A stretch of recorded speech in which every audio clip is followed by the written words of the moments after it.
મહારાજના દાંતને જોઈને જો લોકો ગૃહસ્થ જીવન છોડીને સંન્યસ્ત જીવન નહીં લેતા તો એ આખા મહારાજના સ્વરૂપને પામવું હોય સારું. તો એના કોઈ પગથિયા બતાવી શકે?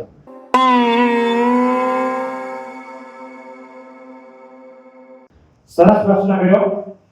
આવી મહારાજની મૂર્તિ કમાઈએ છે, મોક્ષના દાતા ભગવાન છે, એમને પામવું છે.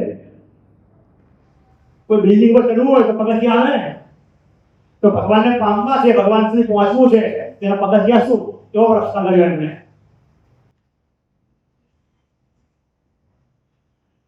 ભગવાનને પામવાના ઘણા બધા રસ્તા છે, પણ આપણે પગથિયા પર એની વાત નહીં કરીએ. એટલે પગથિયું પહેલું આવે, પહેલું પગથિયું ચડાય પછી બીજું ચડાય. પહેલું તો માણસે માણસ બનવું પડે. શું બનવું પડે? માણસે માણસ બનવું પડે. સામાન્ય લોકની અંદર પણ કોઈ માણસ હોય એ દારૂ પીવે ને તો સારો માણસ લોકો ના કહે. વ્યસન કરે સારો માણસ નહીં કહેવાય. ડોક્ટરો ના પાડી દેશે કે વ્યસન નહીં કરવાના, નહીં તો કશું ક્યાં તો કેન્સર થશે કે. એટલે સામાન્ય માણસ પણ વ્યસન કરતો નથી. જો આપણે સત્સંગી બની ગયા હોઈએ તો ભાઈ વ્યસન કરાય ખરું? પણ ઘણા કરે છો, નામ તો બોલો. એ તો નથી આજે પાછો તો ખાતા પીતા હોય તો મૂકી દેજો. વ્યસન ન કરાય. જો કરતા તો ભગવાનને પામી નથી. પહેલું પગથિયું મિસ થઈ ગયું પછી ક્યાં પ્રશ્ન છે? સદાચારીમય જીવન જોઈએ, નીતિમય જીવન જોઈએ, પ્રમાણિક જીવન. આ માણસની વ્યાખ્યામાં આવે. પછી આવે ભગવાનના ભક્તનું જીવન. જે પહેલા વાત કરી અશ્વિનજીએ કે શિક્ષાપત્રી શું છે? સ્વામિનારાયણ સંપ્રદાયનું બંધારણ છે. એ બંધારણ એટલે શું? ભારત જે બંધારણ હોય તો ભારતનો નાગરિકે પાળવું પડે. તો શિક્ષાપત્રી આપણે પાળવી પડે. કેવી રીતે પાળવી જોઈએ ખબર ને? એ પ્રસંગ કહું. આપણે એમ લાગે હું સત્સંગી છું, તિલક ચાંદવત કરું છું, મંદિરે આવું છું એટલે હું આજ્ઞા પાળું છું. ના, સામાન્ય માણસને બીજા માણસમાંથી ડિફરન્સ હોવો જોઈએ. કેવો ડિફરન્સ બતાવું તમને? મહારાજના વખતનો પ્રસંગ લઈએ. સગ્રામ વાઘરી સત્સંગી હતા, નામ બધાએ સાંભળ્યું હશે. એવું કહેવાય છે એમના માટે કે કુબામાં હાથી બેઠો. કેવું એવી તાકાત હતું? કુબામાં હાથી બેઠો. કેવા હતા? જ્ઞાતિમાં પેલા એમનો કુબો નાનો અને હાથીમાં ભગવાન એમના ઘરે જઈને બેઠા હતા. એ સગ્રામ વાઘરીનું જીવન કેવું હતું જો. એક દિવસ સગ્રામ વાઘરી મહારાજના દર્શન કરવા જતા હશે, સાથે બીજા બધા ઘણા હરિભક્તો પણ હતા. નદી આવી, તળાવ આવ્યો. અત્યારે જોડી બોટલ બાજુ પડી, પાણી પી રહ્યો હતું નહીં, એટલે નદીમાં પાણી પીવાનું થયું. એટલે ચોળીમાંથી લોટો કાઢ્યો. કોણે? સગ્રામ વાઘરી. એમની સાથે ભગવાનના જ ભગત ઉચ્ચ જ્ઞાતિના એમને પણ તળાવ એટલે પાણી પીવાનું શરૂ કર્યું. એટલે પેલા ભાઈએ શું કર્યું? બ્રાહ્મણ હતા, જ્ઞાતિના હતા, એમને તરત ચોળી ખોલી, લોટો લીધો અને તળાવમાં બોળ્યો અને પાણી પી લીધું. હવે સગ્રામ વાઘરી હતા, જોડી કાઢી, માટી લીધી, લીટી લીધી, ધૂળ લીધી, લોટાને શું કર્યો? ઉટકી લીધો. ઉટકીને પછી ગરણું કાઢ્યું, તળાવમાં એ પાણી ભર્યું, ગાળીને પીધું. હવે ફરી સત્સંગી કોને કહેવાય? આજ્ઞા કેવી છે? નાની લાગે છે. હું નાની આજ્ઞાની વાત કરું, પગથિયું તો પણ કેટલું છે વર્તનમાં. અને આપણે ગમે ત્યાં પછી ખાઈ લઈએ, પી લઈએ, પછી જો સત્સંગી કોઈ સ્ટેપમાં નથી આવતું. ભગવાન એમની કૃપાએ કરીને કલ્યાણ કરે આપણે, એ વાત જુદી છે, એ આપણી કૃપા. પણ જો પાત્ર થવું હોય તો સ્ટેપ બાય સ્ટેપ આગળ વધવું પડે. એક રમૂજી કો તો રમૂજી અને સિદ્ધાંતિક કો સિદ્ધાંતિક, મગજમાં ચોટી જવું દર્શનારું બહારનું. એક જેઠ હતા, ધ્યાનથી સાંભળજો, તમારા જીવનમાં બનશે, હવે બની ગયું હશે, ચેતતા રહેવા જેવું છે. એક શેઠ હતા, એમને ત્યાં નોકર, નોકરને નોકરી કરવાની, શેઠે રજા મળે દર રવિવારે. 6 મહિના સુધી નોકર 365 દિવસ આવેલો. એટલે એક દિવસ રજા માંગે તો શેઠ પાસે બહુ પેલા ચીકણા, રજા આપે નહીં.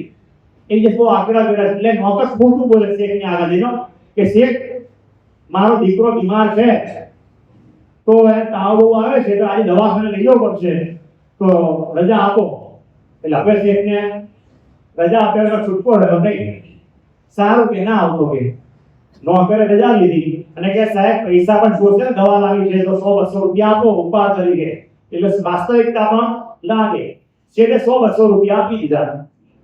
નોકર પૈસા લઈને ગયો ઘરે.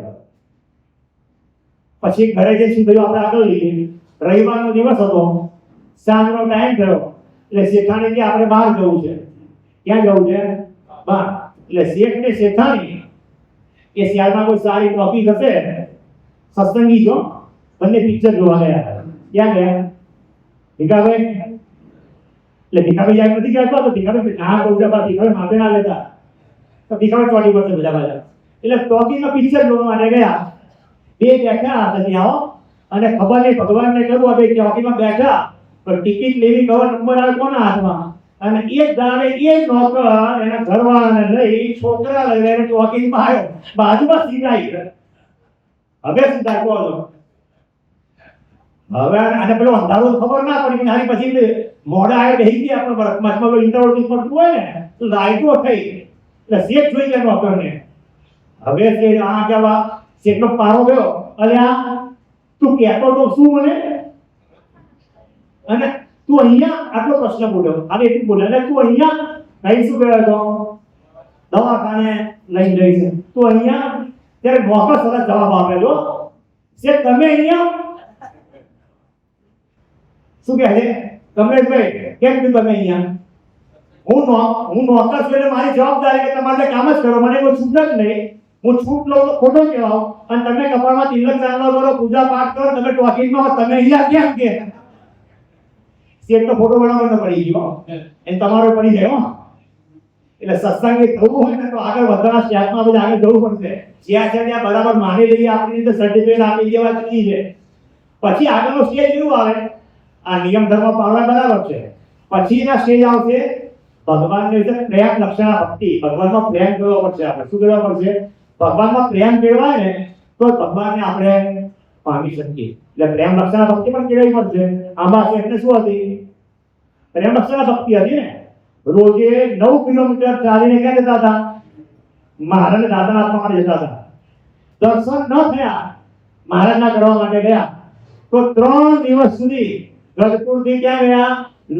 લોયાથી વળતા 3 દિવસ 72 કલાક સુધી ખાધા પીધા વિના ભગવાનના દર્શન કર્યા. ત્યારે પાણી મોઢામાં મૂક્યું. એને શું કહેવાય? પ્રેમ લક્ષણા ભક્તિ. તો આવી પરાકાષ્ઠા પામવા પહોંચવા પડશે ને આપણે તો એક પછી એક સ્ટેપ આવશે ને. ત્યારે દર્શન કરવા તો અહીંયા મણિનગરમાં રહેતા હોઈએ, આપણે ઈસનપુરમાં રહેતા હોઈએ અને દર્શન કરવા દિલ્હી ના આવીએ તો પછી કયા સમસ્યામાં કહેવાય આપણે વિચારવાનું રહ્યું.